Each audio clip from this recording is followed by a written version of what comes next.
it got to a point where I didn't feel like I was playing with players of my caliber.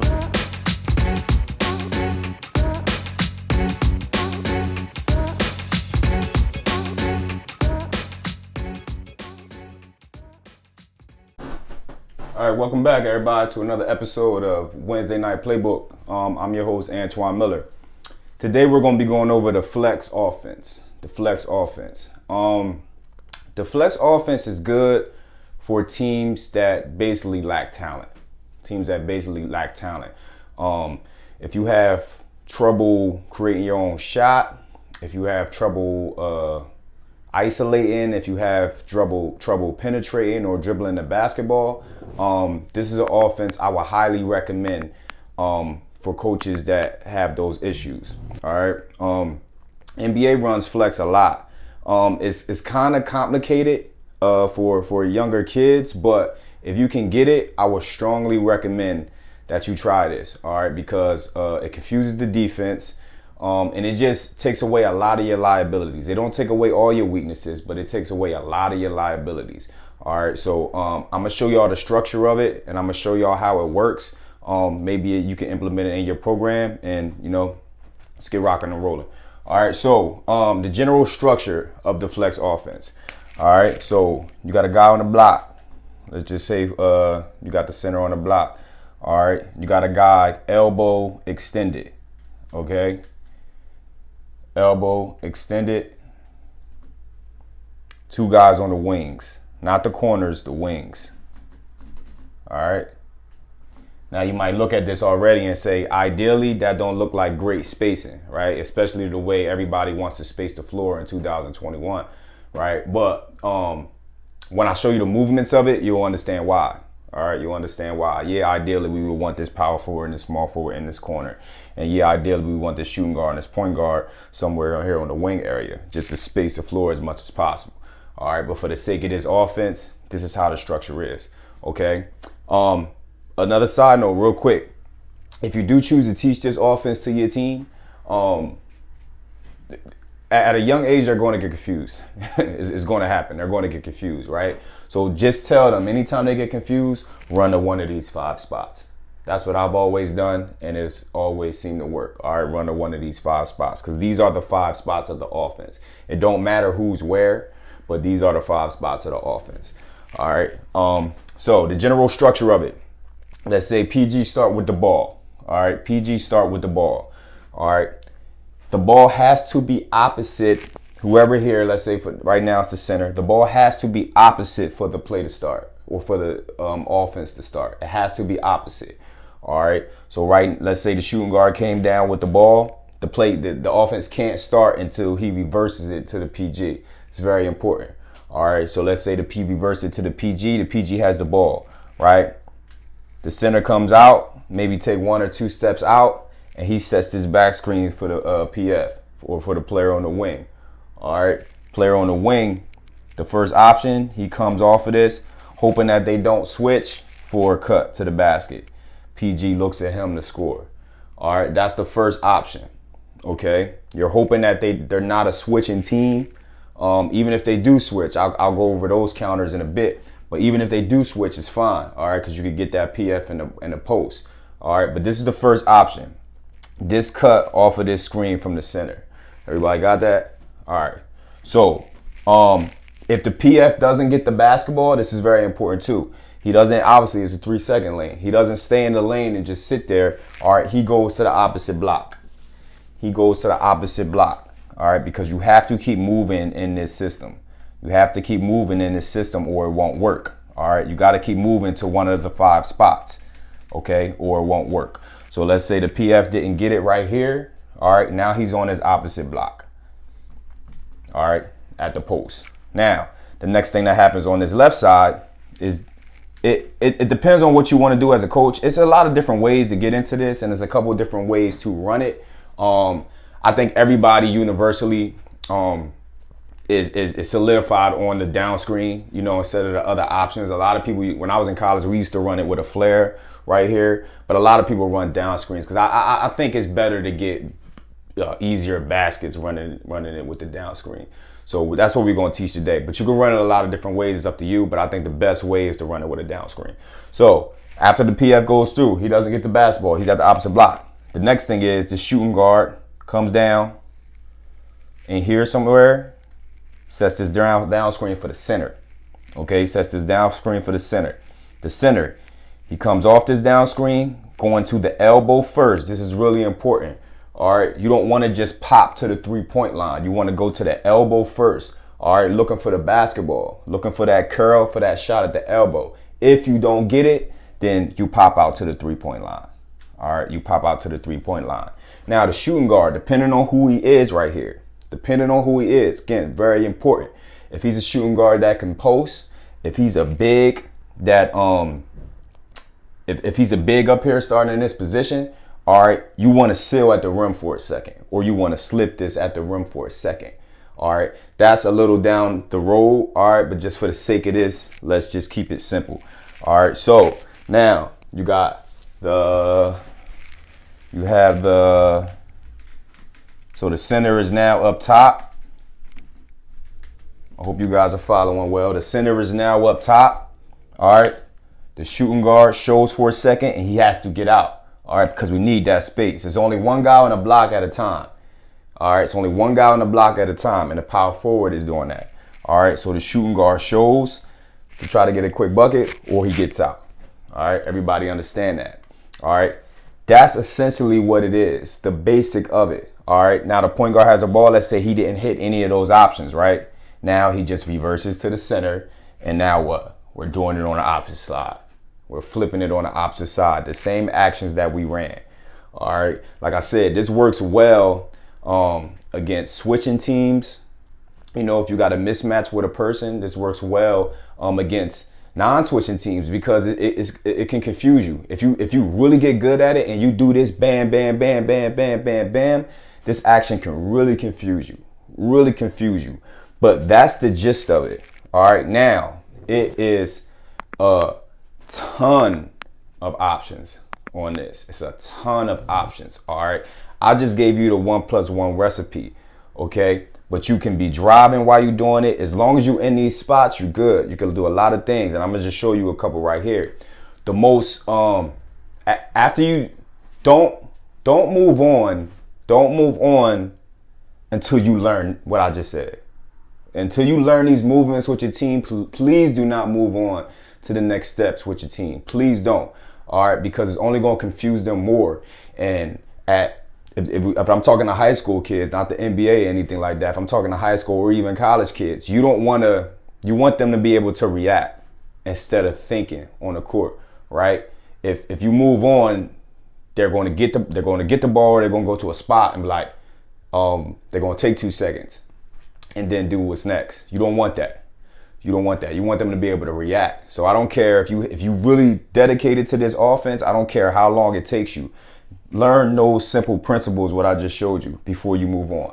All right, but for the sake of this video, I'll move on a little bit. Okay, so let's say the most common next thing to do as far as options is bumping. What bumping means is basically you see an advantage somewhere as a player. All right, so the coach trusts you with giving the option of bump. It's kind of like a quarterback that's with audibles. It's kind of the same thing, or it's kind of a receiver. Let's know a better example is a receiver with choice routes, right? You have a choice to bump because the defense is going to counter. They're going to try to counter it with some type of way, you know. So you want all the options. So let's just go over a couple options real quick.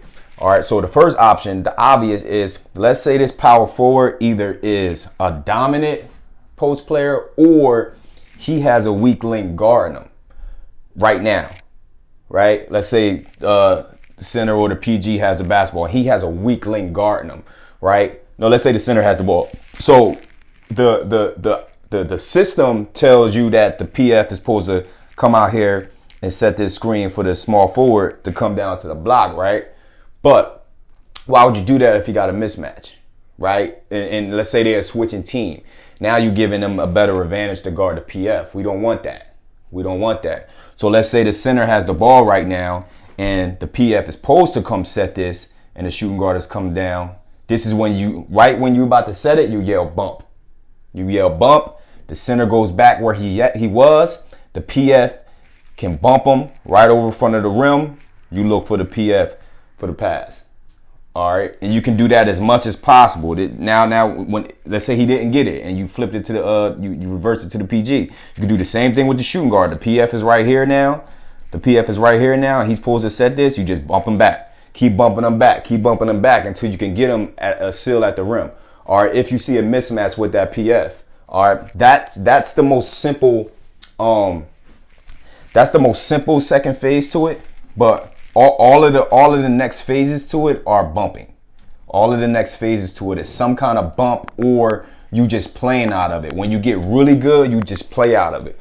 Okay. And the other bump that I think is really important that I want to tell y'all before we stop, it's bumping with these guards, because I'm a proponent. My favorite man-to-man defense is pack line defense, right? And for you guys that don't know pack line defense, let's say the center has the ball. You got somebody guarding the center.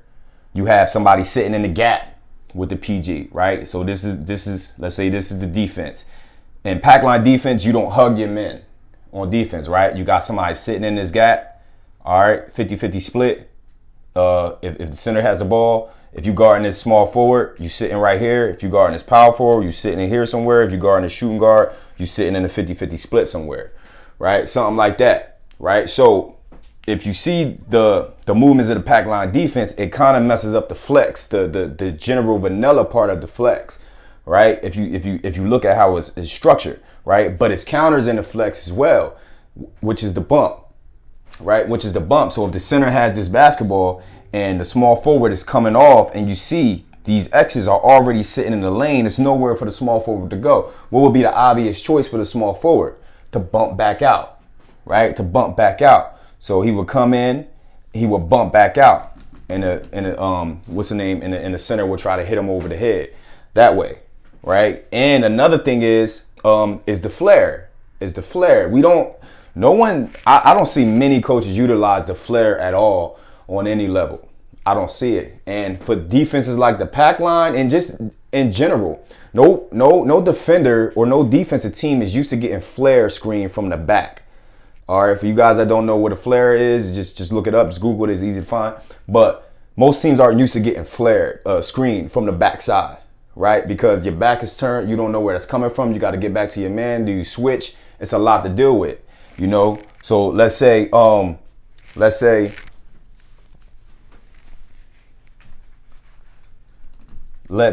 instead of down screening, the PG and the small forward flares. Right, so let's say the center has the ball. I'm acting like the center is the point guard right now. It's crazy, right? But let's say, look, they in pack line defense, right? They in their pack line defense. X right here is guarding this PG, but he's in pack line, right? So this small forward comes over, sets the flare for the PG. The PG flares out, right? So now this guy and this guy got to make a choice. Are we going to switch? What if we're not a switching team? All right, what if we switch and that's a mismatch? Okay, and then he has the option of popping out. The small forward has the option of popping out or slipping it, right? So it's just a lot of things, a lot of nuances to the flex that you can use in your offense if you struggle to score. Which at most levels, you struggle to score. Most levels, especially at the high school level, it is what it is. You're going to struggle to score, right? So how can you generate offense? Do you just quit? Do you just quit and say, we're trash. We can't generate any type of offense. We suck, right? That's again, and I'm saying that because I hear a lot of coaches use that type of language, right? And they just give up and say, oh, I don't got no talent. I don't got no talent. But what are you doing as a coach to bring the most out of what you have? It is what it is. Most teams aren't going to be talented, especially in the high school level. Right? How are you going to counter that as a coach? Are you doing everything that you could do as a coach to counter it? Are you implementing every system that you can in order to counter it? All right, if you are, then hey, kudos to you. But most of you not. All right, most of you not. All right, and the last thing I'm gonna show y'all before we get out of here, if you want to get an easy layup off of the flex, run it sideline out of bounds. Run it sideline out of bounds. If y'all watch the NBA runs a ton of flex sideline out of bounds. And it's nothing crazy about it, but you have to switch off of it. You have to switch off of it. So let's say, for example, all right, just imagine that this is the sideline, okay, and this center is taking it out, right? The center is taking it out. Let's say the PG starts at the post, okay? Let's say the small forward is here. It don't matter who on this side, the power forward, whatever, shooting guard over here. All right, and let's say the center is taking it out, okay? So these guys are being guarded. So you get the ball into the small forward, all right? Small forward, if you do run this, make sure you teach your small forward to seal, and to get open. You think kids know how to do that, but they don't. All right, so make sure you go over that in practice, teaching them how to seal and get the basketball. All right, so you get him the basketball first, all right? Then, again, these two don't matter because the center is going to score right away off of this, right? So you have the PG or whoever your mismatch is. All right, I'm putting the center here because I'm just using them for an example. Let's say it's somebody guarding this. No, it's somebody guarding this PG that I want to guard the center. Simple, right? It could be the power forward here. It could be the shooting guard here. Whoever it is. Whoever guarding this PG, let's say X right here, I think he's a liability, right? Who's my best player right now? Let's say the center is my best scorer right now, right? I want to get an easy basket. Make basketball simple, right? So I have my center take it out, right? We get right in the flex. You make sure your PG set a very good screen on this X defender right here. All right, coming down, guarding the center. Make sure they have to switch. All right, where the liability is guarding your center now. He reverses it here. He hits him over top of the rim. Baskets all the time. All right, baskets all the time. Make basketball simple, fellas. Make basketball simple. The flex is a great way to just generate points and to generate offense with a team that's just less talented offensively. And it's okay they less talented. You can steal points like this. You can you can defend the basketball well. You don't have to be talented to defend the basketball and play hard. This is just another offense that can just help you balance it out. That's what we got to do as coaches. It's our job to balance the talent out, the lack thereof, rather, that we don't have. All right, and this is a great offense to do that. All right, see y'all next week.